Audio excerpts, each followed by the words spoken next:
जय हिंद प्यारे साथियों, मैं सागर चौहान अपने यूट्यूब चैनल एग्जाम नगर ऑफिशियल में आप सभी का स्वागत करता हूं। तो कैसे हो आप सभी अच्छे हो गए आई होप। तो दोस्तों आज हम प्रैक्टिस सेट की शुरुआत करते हैं। तीसरा प्रैक्टिस सेट होने वाला है हमारा। तो यहाँ पर प्रैक्टिस सेट तीसरे नंबर का है और ये सभी बच्चों को इसमें लाइव आना है। तो साथियों जो हमारा प्रैक्टिस सेट होने वाला है ये बहुत ही इंपॉर्टेंट है आपकी परीक्षा की दृष्टि से। ठीक है जी, तो सभी बच्चे जल्दी जल्दी जुड़ जाइए, जल्दी जल्दी जुड़ जाइए सभी बच्चे और शेयर कर दीजिए अपने दोस्तों के पास। तो आज के प्रैक्टिस सेट की शुरुआत करते हैं हम। पहला क्वेश्चन है हमारा। तो ये पहला क्वेश्चन होमवर्क का करते हैं। ये कल आपके प्रैक्टिस सेट में होमवर्क का क्वेश्चन था। तो क्वेश्चन है, बहुत से बच्चों ने इसका सही जवाब भी किया था कमेंट बॉक्स में। तो क्वेश्चन है, क्रिस्टीना अपने वेतन का आधा खर्च करती है और आधा बचाती है। ठीक है, आधा खर्च करती है और आधा बचाती है। यदि वह 40,000 रुपये मासिक खर्च करती है तो उसका वार्षिक बचत बतानी है। ठीक है, पॉइंट ध्यान रखिए, वार्षिक बचत पूछा था क्वेश्चन में। तो यहाँ पर यदि एक बात देखिए आप, यदि आधा बचाती है और आधा खर्च करती है और मासिक खर्च कितना है उसका 40,000 रुपये। ठीक है, यानी एक महीने का जो खर्च है वो कितना है, एक महीने का खर्च है 40,000 रुपये। तो 12 महीनों का खर्च कितना हो जाएगा, 12 मंथ का खर्च हो जाएगा 4,80,000 रुपये। कितना हो जाएगा यहाँ पर, 4,80,000 रुपये हो जाएगा। तो यहाँ पर आधा बचाती है और आधा खर्च करती है। जब इतनी हमारी एक वर्ष की हमारा क्या हो गया, ये खर्चा हो गया, ये आ गया दोस्त खर्चा, एक्सपेंडिचर आ गया। तो बचत हमारी कितनी हुई होगी, तो ये भी हमारी 4,80,000 ही हुई होगी। तो ये हमारी आ जाएगी बचत, ये भी वार्षिक बचत। ठीक है, तो हमारी यदि हमसे पूछे टोटल इनकम पूछे, यदि हम इसमें टोटल इनकम पूछे तो ये हो जाएगी 9,60,000 रुपये। कितना हो जाएगा साथियों, 9,60,000 रुपये हो जाएगा। 48 दूनी 96 हो गए, इनको ऐड कर देंगे। तो यहाँ पर जो इसका सही जवाब था वो था ऑप्शन नंबर ए। तो बहुत ही शानदार जवाब था आपका कमेंट बॉक्स में, ऐसे ही जुड़े रहिए। तो अगला क्वेश्चन करते हैं। तो पहला क्वेश्चन हो जाएगा आज का हमारा। देखिए यहाँ पर यूनिट डिजिट का क्वेश्चन है। 1372 की पावर 134 का इकाई अंक बताना है। जब भी आपसे इकाई अंक पूछे, जैसे जो पावर दी गई है, जैसे यहाँ पर 134 दी गई है, तो आपको इसको 134 को 4 से डिवाइड कर देना है। जब 4 से डिवाइड करोगे आप तो 4 तिये 12 और 4 तिये 12, और जो आपका रिमाइंडर बचेगा, रिमाइंडर कितना बचेगा, 2 यहाँ पर रिमाइंडर बच गया। तो यहाँ पर जो लास्ट डिजिट है, यहाँ पर देखिए 2 लास्ट है। तो यहाँ पर आपको क्या कर देना है, 2 की पावर 2, ये क्या होता है, 2 2 का स्क्वायर क्या हो जाएगा 4। यही आपका क्या हो जाएगा, यूनिट डिजिट हो जाएगा, यूनिट डिजिट आपका हो जाएगा। तो ऐसे क्वेश्चन भी आपके एग्जाम में पूछे जाते हैं। तो ऑप्शन भी यहाँ पर राइट हो जाएगा। बहुत ही शानदार वो साथी, बहुत ही शानदार अच्छा क्वेश्चन था। ऐसे क्वेश्चन आपके एग्जाम में पूछ लिए जाते हैं। तो अगला क्वेश्चन है, वह संख्या कौन सी है जिसके 8 गुना तथा 7वें भाग का योगफल। मान ली यहाँ पर हमने संख्या मान ली x, और x का 8 गुना कर देंगे, 8 गुना तथा तथा यानी जो योग हो गया, तथा 7वें भाग यानी x के 7वें भाग का योगफल कितना आ रहा है, 741। तो इस इक्वेशन को आप सोल्व करेंगे तो आ जाएगा 8x प्लस के x/7 बराबर 741। ये आ गया। तो यहाँ पर 8 सत्ते 56 1 57, 57x बराबर हो जाएगा 741 और मल्टीप्लाई में चले जाएगा 7। अब 57 से इसको कैंसिल करेंगे तो कितनी बार जाएगा, 57 को जब इसको कैंसिल करेंगे 57 से तो ये लगभग चला जाएगा 741।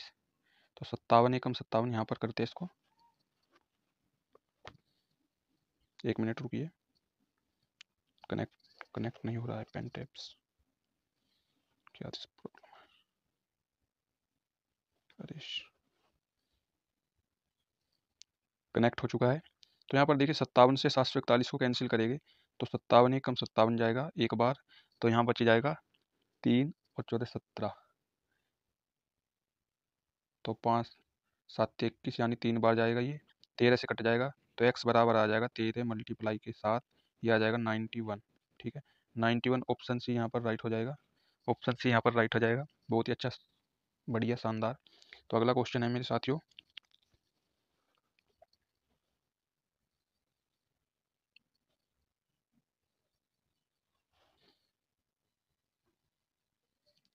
अब ये क्वेश्चन देखिए, ऐसा क्वेश्चन भी आपके एग्जाम में पूछे जाते हैं।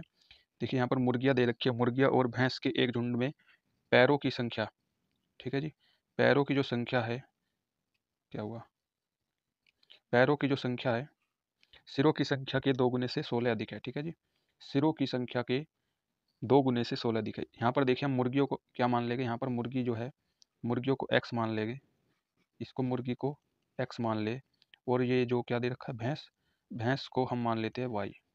जिस तरह से ये क्वेश्चन होते हैं तो साथियों भैंस को y मान लेंगे।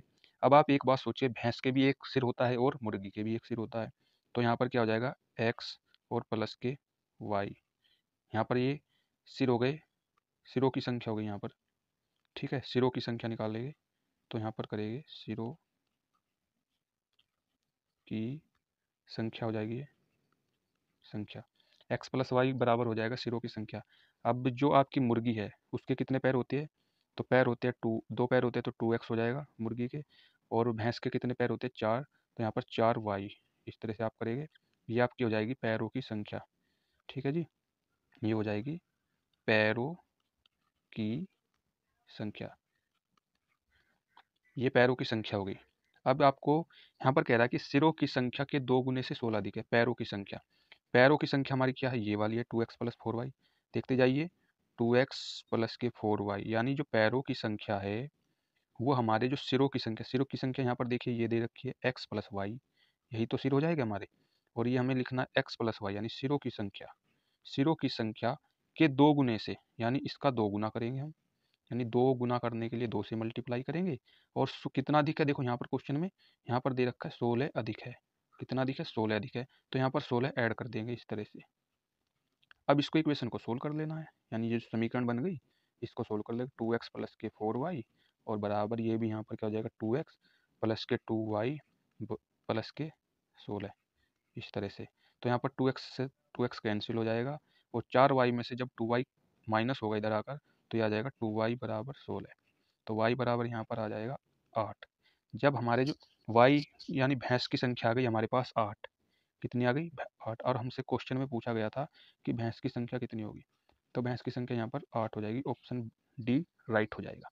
देखिए ये क्वेश्चन बहुत ही अच्छा था, ऐसे क्वेश्चन अक्सर बच्चों को उलझा देते हैं एग्जाम में कि भाई इसमें क्या करूँ कैसे हो गए, ये दिक्कत कर देता है। तो ये क्वेश्चन इस तरह से होगा। अगला क्वेश्चन करते हैं। अगला क्वेश्चन है, दो संख्याओं का अनुपात है 3:4 तथा उनका HCF है 5, तो एलसीएम बताना है। देखिए जब भी हम संख्या का अनुपात दे देते, तो जैसे ये संख्या ए और बी, अब इनका अनुपात क्या दे रखा है 3:4, 3:4 दे रखा है। जब भी HCF दे तो सीधी मल्टीप्लाई कर दो इसमें HCF से, तो आपकी संख्या निकल के आ जाएगी। मल्टीप्लाई कर देंगे हम यहाँ पर 5 से, तो 3 पंजे 15 हो जाएगा, और 4 पंजे 20 हो जाएगा। अब संख्या जो हमारे पास निकल कर आएगी 15 और 20, और जब आप इनका एलसीएम निकालेंगे तो एलसीएम आ जाएगा 20 या 60, तो 60 हो जाएगा एलसीएम। तो 60 ऑप्शन कौन सा हो जाएगा यहाँ पर, राइट ऑप्शन हो जाएगा बी। ये आपके यूपी पुलिस के एग्जाम में कहीं ना कहीं आपसे पूछे गए हैं क्वेश्चन, ये कोई हवा में नहीं आ रहे क्वेश्चन जी, ठीक है जी। तो ऐसे ही क्वेश्चन आपको अपने एग्जाम में भी दोबारा देखने को मिलेंगे। तो यहाँ पर देखिए अगला क्वेश्चन, ये देखो ये पूछ लेता है अनुपात वगैरह से। तो यहाँ पर क्वेश्चन है 2, 3 और 5 का चौथा अनुपात बताना है। जब भी आपसे देखो 3 संख्या दे दे, जैसे कि संख्या दे दी हमको, यहाँ पर मान लेते हैं कि ए संख्या हो गई, संख्या हो गई बी, और संख्या हो गई सी। जब भी आपसे चौथा समानुपाती, ठीक है, चौथा अनुपात पूछेगा, तो आपको देखिए फॉर्मूला मैं आपसे लिखवा दे रहा हूँ, याद रखिए अपनी कॉपी में नोट कर लीजिए इसको। तो ये होता है बी मल्टीप्लाई का सी अपॉन ए, ठीक है। जब भी आपसे चौथा अनुपात पूछे तो ये हो जाएगा इस तरह से।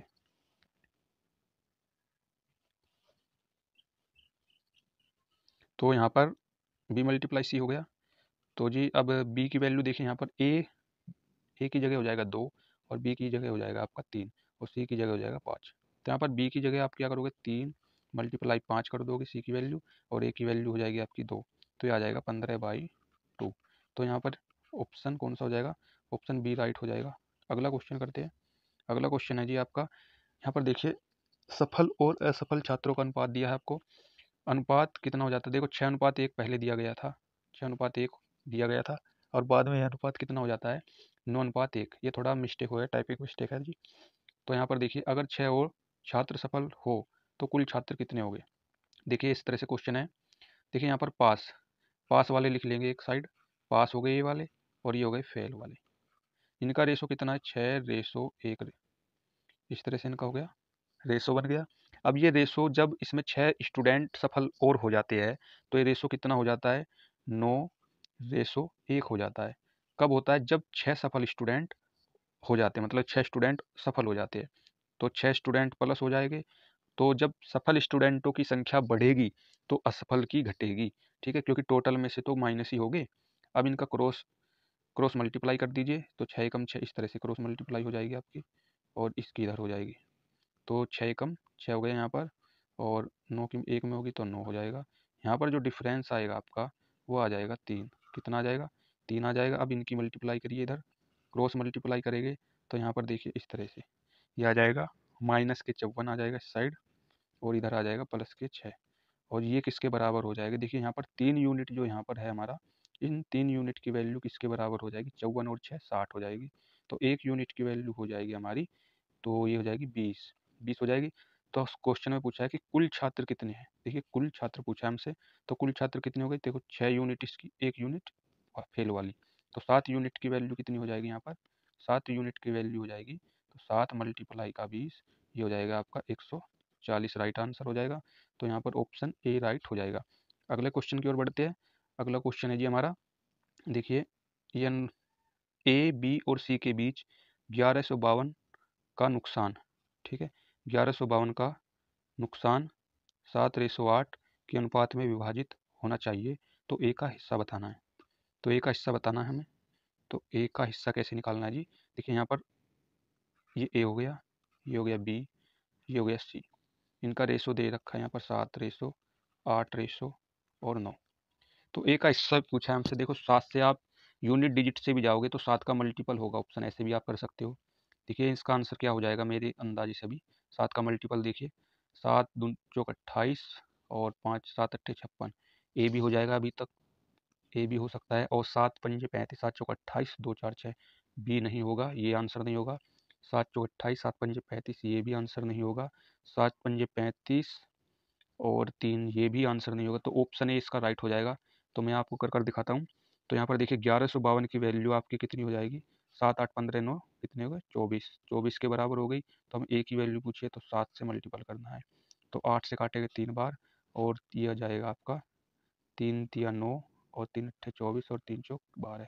अब 8 से इसको काटेंगे, 8 चौक 32 और 8 अट्ठे 64। तो 48 मल्टीप्लाई 7 कितना आ जाएगा यहाँ पर? 48 मल्टीप्लाई 7, ये आ जाएगा 7 अट्ठे 56, 5 7 चौक 28, 5 33। देखिए यहाँ पर भी ये इसका सॉल्यूशन हो चुका है। तो 336 इसका राइट आंसर हो जाएगा। अगला क्वेश्चन करते हैं। देखिए ऐसे क्वेश्चन आपके एग्जाम में पूछे गए हैं ये, ठीक है जी। तो अगला क्वेश्चन है, चीनी का मूल्य 25% बढ़ जाने पर एक व्यक्ति 150 रुपये में 6 किलोग्राम चीनी खरीद सकता है। 6 किलोग्राम चीनी खरीद सकता है। चीनी का मूल मूल्य क्या हो जाएगा? देखिए 25% की फ्रैक्शन आप करिए, 25% की फ्रैक्शन हो जाएगी 1/4। क्या हो जाएगी? 1/4। देखिए यहाँ पर जो आपका मूल्य है, मूल्य मूल्य क्या था? देखिए 4 से बढ़कर क्या हो गया? 5 हो गया। क्या हो गया? 5। जो आपकी खपत हो जाएगी फिर, खपत खपत हो जाएगी, ये आपके मूल्य की हमेशा उल्टी होती है। तो 5 से ये हो जाएगी 4 हो जाएगी। कितनी हो जाएगी? 4। अब देखिए जब आपको मूल मूल्य निकालना होगा तो आपको मूल खपत पता होनी चाहिए। क्या पता होनी चाहिए? मूल खपत। जब मूल खपत पता होगी तो आप देखो 6 किलोग्राम चीनी अधिक खरीद सकता है। कितनी चीनी अधिक खरीद सकता है? देखिए यहाँ पर कितनी खरीद सकता है अधिक? 4 से 5 हो गया। ठीक ठीक। तो हमारी मूल हमें क्या पता होनी चाहिए?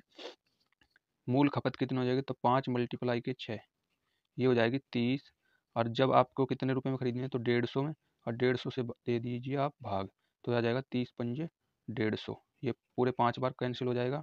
तो 5 यूनिट की वैल्यू, 1 यूनिट की वैल्यू आ जाएगी 5। तो हमसे मूल मूल्य पूछा था, तो मूल मूल्य हमारा पहले कितना था? 4 यूनिट। तो इसकी वैल्यू कितनी हो जाएगी? 4 मल्टीप्लाई के 5, ये आ जाएगी आपकी 20 किलोग्राम, नहीं 20 रुपये प्रति किलोग्राम। तो यहाँ पर इसका राइट आंसर हो जाएगा ऑप्शन नंबर ए। तो अगला क्वेश्चन ये आपके लिए होगा आज का होमवर्क। तो साथियों इसका आंसर आपको कमेंट बॉक्स में बताना है।